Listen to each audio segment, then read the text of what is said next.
आइए प्रवेश पाए महापुराण पद्म पुराण का पहला श्लोक भागवत जी के महात्म का श्री कृष्ण के विषय में कि भगवान कैसे हैं कृष्ण। कहा कि सच्चिदानंद रूपाय, भगवान सत चित और आनंद स्वरूप है, सत्य स्वरूप, चित स्वरूप और आनंद स्वरूप है। और करते क्या हैं? कहा कि विश्वोत्पत्ति आदि हेतवे, भगवान श्री कृष्ण दुनिया को बनाते हैं, चलाते हैं और मिटाते हैं। भगवान कृष्ण ही पूरी दुनिया को बनाते हैं, दुनिया को चलाते हैं, अपने भक्तों के साथ अनेकानेक चरित्र खेलते हैं। और जब देखते हैं कि ज्यादा गड़बड़ी हो गई तो फिर समाप्त कर डालते हैं, दुनिया मिटा देते हैं, प्रलय कर देते हैं शंकर जी के रूप से। और फिर जब भगवान की इच्छा होती है कि दोबारा दुनिया बनाए तो फिर दुनिया बना देते हैं। तो भगवान का यही काम है, दुनिया को बनाना, चलाना और मिटाना। तो कहा कि ठीक है भैया, भगवान सच्चिदानंद हैं, भगवान श्री कृष्ण। कभी आप सुना होगा ना, संत लोग कहते हैं जय सच्चिदानंद, जय सच्चिदानंद, सत चित और आनंद। तो भगवान सच्चिदानंद है, ठीक है, बहुत अच्छी बात। भगवान विश्वोत्पत्ति आदि हेतवे, दुनिया को बनाने, चलाने, मिटाने वाले हैं, बहुत अच्छी बात। हमारे किस काम के? हम क्यों प्रणाम करें? कलयुग का प्राणी है महाराज, बिना बात के किसी को प्रणाम नहीं करता। हा? हर बात के पीछे अपना लाभ देखता है। अच्छा, आप किसी को कहो कि भैया ये बड़ा सिद्ध मंदिर है, अच्छा जी, कि हाँ, कि यहाँ पर तुझे 40 दिन तक आकर प्रणाम करना है और एक दीपक जलाना है, अच्छा, कि हाँ। तो क्या पूछेगा कि मुझे क्या मिलेगा, मेरा क्या फायदा होगा? अरे भले आदमी एक दिन तो दीपक जला लेता कम से कम, फिर ही पूछ लेता है। अभी एक दीपक नहीं जलाया, पहले क्या कि मुझे क्या मिलेगा, मेरा क्या फायदा होगा। तो इसलिए भगवान सच्चिदानंद स्वरूप है, तापत्रय विनाशाय, ये काम की बात बताई कि हम प्रणाम क्यों करें। कहा कि भगवान त्रिताप विध्वंसक हैं, तीनों तापों का उन्मूलन कर देते हैं। ताप, ताप कहते हैं पाप को, कष्ट को, दुख को। 3 प्रकार के दुख हमें हमेशा घेरे रखते हैं, ध्यान देना। देहिक दैविक भौतिक तापा, देहिक दैविक भौतिक तापा, देहिक दैविक भौतिक तापा, देहिक दैविक भौतिक तापा, राम राज्य का ही व्यापार, राम राज्य का हुए व्यापार।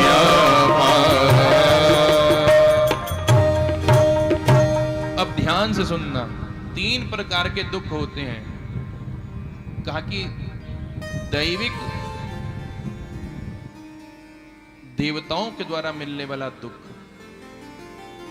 दैहिक, पहला दुख है दैहिक। दैहिक माने शरीर में उत्पन्न व्याधियां। आपने ध्यान दिया होगा कि भैया किसी के दांत खराब हो गए, दांतों में दिक्कत आ गई, अच्छा, तो गए डेंटिस्ट के पास, दांत वाले डॉक्टर के पास, और पूरी बत्ती सी चेंज करवा दी। आजकल पूरी बत्ती सी बदली जाती है। कहा कि ठीक है जी, अब दांत ठीक हो गए तो घुटने खराब हो गए, तो फिर हड्डी वाले डॉक्टर के पास गए। आजकल भैया घुटना ही चेंज कर देते हैं डॉक्टर पूरा, कि घुटना ठीक करा लिया, कि अब घुटना ठीक हुआ तो भैया बीपी हो गया, अब बीपी की दवाई खाई तो भैया हार्ट पेशेंट हो गया, चलो दिल वाले डॉक्टर के पास, कार्डियोलॉजिस्ट। तो एक दुख सही हो नहीं रहा है, दूसरी बीमारी सामने खड़ी है। इसे कहते हैं दैहिक दुख। देह में, बॉडी में उत्पन्न होने वाले नाना प्रकार के दुख। जगत गुरु आदि शंकराचार्य जी महाराज कहते हैं दुख मंदिरम, रोग मंदिरम। ये शरीर तो रोगों का घर है, मंदिर है। कब कौन सा दुख आ जाए कह नहीं सकते। हाँ, दैहिक, दैविक देवताओं के द्वारा प्राप्त होने वाला दुख, और भौतिक तापा, पंच महाभूतों की विकृति से जो दुख उत्पन्न होता है उसे भौतिक ताप कहते हैं। तो इन तीनों में से कोई ना कोई एक दुख हमको घेरे रखता है। कभी कभी तो तीनों दुख घेर लेते हैं। तो कहा कि जो श्री कृष्ण की शरणागत हो जाए तो तापत्रय विनाशाय, भगवान श्री कृष्ण जीवन से तीनों दुखों को समाप्त कर देते हैं। भगवान श्री कृष्ण त्रिताप विध्वंसक है। बोले कृष्ण कन्हैया लाल की जय हो। आहा।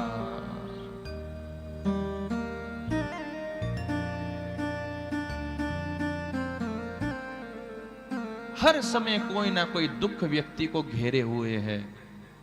कोई तन दुखी, कोई मन दुखी, कोई धन बिन रहत उदास, थोड़े थोड़े सब दुखी और सुखी राम जी के दास। कोई तन दुखी, कोई शरीर से दुखी है महाराज। बहुत बड़े सेठ जी हैं और भोजन करने बैठे तो एक व्यक्ति आ गया। उसने सेठ जी की थाली में देखा क्या रखा है, सूखी रोटी बिना घी से चिपड़ी हुई और थोड़ी सी दाल, वो भी अंकुरित उबली हुई। अरे सेठ जी ये क्या खा रहे हैं आप? तो पनीर खाओ, घी डाल करके खाओ, मक्खन खाओ। आप तो इतने इतने पैसे वाले हैं, घी तो डालो, रोटी में घी तो लगाओ। कि नहीं लगा सकता। कि क्यों? कि कोलेस्ट्रॉल है, डॉक्टर ने मना कर रखा है घी नहीं खाना, नहीं तो हार्ट अटैक हो जाएगा, मर जाओगे। अच्छा महाराज की हाँ, अरे कुछ मीठा तो खा लो। कि ना महाराज शुगर है, पैसे बहुत हैं लेकिन तन दुखी, बीपी है, शुगर है, 10 तरह की बीमारियां, घास फूस की तरह खाना खा रहा है। कोई तन दुखी, कोई मन दुखी। किसी के पास बहुत सारे पैसे हैं, करोड़ों रुपए का टर्नओवर है सेठ जी का हर महीने का। हाँ? तो कोई तन दुखी, कोई मन दुखी, कोई मन से दुखी है। सेठ जी का करोड़ों रुपए का टर्नओवर है, ठीक है। एक लौता लड़का है। मन में विचार था कि इस लड़के का विवाह किसी अच्छे भगत परिवार में करेंगे जो हमारी तरह माला फेरने वाला होगा। और वो लड़का घर की नौकरानी को लेकर भाग गया, ब्याह कर लिया। अब शेठ जी के मन में क्या है? टेंशन, करोड़ों रुपए हैं, सब कुछ है, लेकिन मन में शांति नहीं है, मन से दुखी। कोई तन दुखी, कोई मन दुखी, कोई धन बिन रहत उदास। मजदूर होते हैं ना, यहां पर रामला ग्राउंड में मंडी लगती है सुबह को। मजदूर कहते भैया हमको ले जाओ, हम पूरे दिन भर आपके यहाँ मेहनत करेंगे और शाम को 500 रुपए दे देना। कितना रुपया? कहा कि बस 500 रुपए बहुत है हमारे लिए। 500 रुपया के अंदर महाराज तीसरी मंजिल तक सर पर तसला रख करके रेत ढो करके लेकर के जाते हैं, फावला चलाते। कितनी मेहनत कर, शाम को 500 रुपए लेकर घर पहुंचे। अब इससे बच्चों की एजुकेशन, पढ़ाई में लगाएं या सेविंग में लगाएं, या बेटे की शादी आने वाली है शादी करें, या खाना खाएं या जोड़ें, केवल 500 रुपया। तो कोई तन दुखी, कोई मन दुखी, कोई धन बिन रहत उदास, और थोड़े थोड़े सब दुखी लेकिन सुखी राम जी के दास। जो भगवान राम के दास हैं, जो घनश्याम के दास हैं, वही सुखी हैं, बाकी सारा जग दुखी है। कबीरा सब जग निर्धना, धनवंता नहीं कोय, और धनवंता सोई जानिए जाको राम नाम धन होए। धनवान कौन है? कहा कि जिसके पास राम नाम का धन है। ध्यान देना, ये जो यहां वाला धन है ना, वो यहीं रह जाता है। अच्छा एक बात बताओ, इतने सारे आपकी रिश्तेदारी है, कोई भैया बड़ा सेठ व्यक्ति गुजरा हो, आज तक किसी के बेटे ने अपने पिताजी की छाती पर 1 लाख 2 लाख रुपए रखकर जलाए हो? अरे महाराज इतने मेरे पिताजी करोड़ों रुपए छोड़कर गए, चलो 1.25 लाख रुपए पिताजी की चिता में छाती पे रख देते हैं और स्वाहा। अरे कोई 1.25 रुपया भी नहीं रखता, कफन में जेब भी नहीं होती। किसी के यहाँ दबाने की परंपरा होती है। भैया किसी ने दबाया हो कि चलो पिताजी के साथ में 10-20 लाख रुपए दबा दें या 11,000 रुपए दबा दें, यहां का धन यहीं साथ छोड़ देता है। लेकिन एक धन ऐसा है जो कभी साथ नहीं छोड़ता मेरे भाई, जो यहां भी काम आता है और वहां भी काम आता है। वो धन कौन सा है? वो मीराबाई ने बताया, पायो जी मैंने राम नाम धन पायो। वो राम नाम का धन है, वो श्याम नाम का धन है। तो तापत्रय विनाशाय, भगवान श्री कृष्ण तो त्रिताप विध्वंसक हैं प्रभु। जो इनकी शरण में आता है उसके तीनों दुख भगवान उसके जीवन से दूर कर देते हैं। समझना। तो इसका क्या मतलब यह है कि भैया जो माला फेरेगा उस पर कोई दुख नहीं आएगा, जो भगवान की भक्ति करेगा उस पर कोई कष्ट नहीं आएगा। आएगा और कुछ ज्यादा आएगा। समझना। जब परमात्मा जीवात्मा को अपनाते हैं तो परीक्षा लेते हैं प्रभु। हमारे गोविंद उसकी परीक्षा लेते हैं। अच्छा एक बात बताओ, जब हम एक घड़ा खरीदने जाते हैं तो घड़े को ठोक बजा करके देखते हैं कि नहीं? हम घड़े में देखते हैं कि भैया कहीं टूटा फूटा तो नहीं है, कहीं कच्चा तो नहीं है। जब ठोक बजा करके उसका परीक्षण कर लेते हैं तब उसको साथ में लेकर के घर आते हैं। और घड़ा कितने का है? 50 रुपया, 100 रुपया का, 200 रुपए का होगा। चलो हा? तो मेरे भाई जब हम एक घड़ा अपनाते हैं तो उसको ठोक बजा कर देखते हैं, उसका निरीक्षण परीक्षण करते हैं। तो परमात्मा जब जीवात्मा को अपनाता है तो क्या वो परीक्षण नहीं करेगा? भगवान भी निरीक्षण परीक्षण करते हैं। देखो भक्तों पर भी कष्ट आए, तुलसीदास, रैदास, मीराबाई, हरिदास, कितने कितने कितने नाम गिनवाए, ध्रुव जी, प्रहलाद जी। कोई बाहर वाला क्या कष्ट देगा? प्रहलाद को तो उनके घर वाले ने, पिताजी ने कष्ट दे रखा था। लो पिता, जो पिता होता है ना ऐसे छांव करके रखता है अपने बेटे के ऊपर, ऐसे छांव, कष्ट नहीं आने देता, सब कुछ निछावर कर देता। वो पिता ही कष्ट दे रहा है।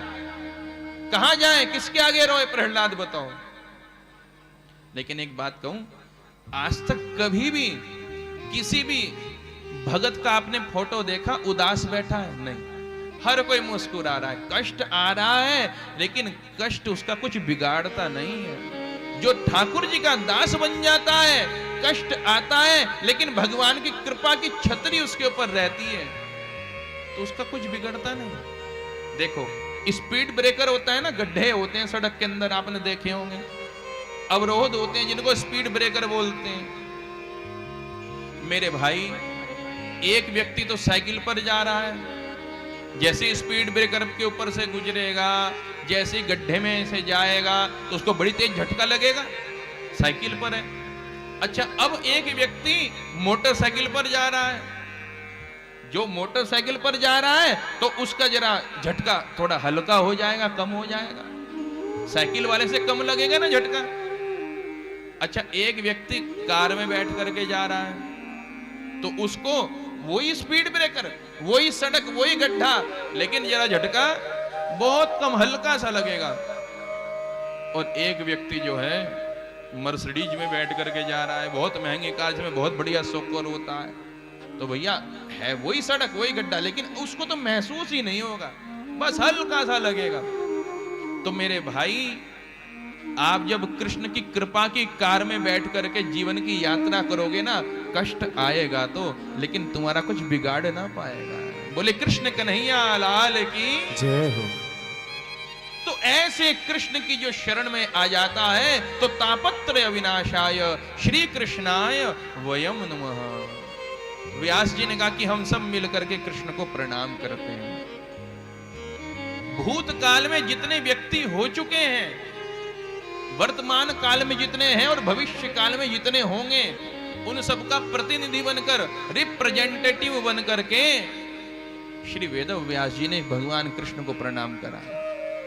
कृष्ण व्यास जी कहते हैं, देखो हिंदू धर्म के ऋषि की लेखने की व्यापकता को देखो। श्री कृष्ण अहम नमामि, ये नहीं कहा, अहम तो वैसे ही खराब है, अहमता और ममता। ये नहीं कहा कि मैं प्रणाम कर रहा हूं। वयम नुमः, वयम माने बहुवचनात्मक, हम सब मिलकर के कृष्ण को प्रणाम करते हैं। कहा कि तुम किसी दूसरे धर्म में पैदा हो जाओ, चिंता मत करना। तुम अफ्रीका में पैदा हो जाओ, चिंता मत करना, तुम्हारी तरफ से मैं प्रणाम कर रहा हूं। वयम नुमः, कैसा शब्द लिखा। कहा कि अगर कोई बच्चा गूंगा पैदा हो गया जन्म से, तो वो तो जय श्री कृष्ण बोल ही नहीं सकता, गूंगा पैदा हो गया, तो उसके लिए भी कहा कि तू चिंता मत करना भैया, तेरा प्रतिनिधि बन करके आज मैं प्रणाम कर रहा हूं। इतने व्यापक शब्द का प्रयोग किया है। श्री कृष्णाय वयम नुमः। बोले कृष्ण कन्हैया लाल की